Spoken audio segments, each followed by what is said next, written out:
2 Drittel der Deutschen möchten eine schnelle und vorgezogene Neuwahl. Jetzt hat Olaf Scholz angekündigt, dass er ganz gemütlich irgendwann mal am 15. Januar die Vertrauensfrage auch wirklich stellen will. So dass man dann irgendwann in diesem Laufe des März 2025 eine realistische Chance hat, auch tatsächlich Neuwahlen machen zu können.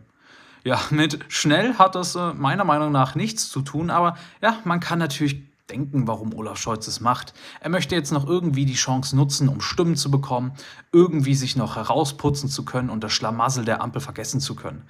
Aber ganz so dumm sind wahrscheinlich die Leute nicht, sodass dieses Vorgehen wahrscheinlich etwas unrealistisch ist. Naja, aber für Schnelligkeit kannten wir den Scholz ja noch nie.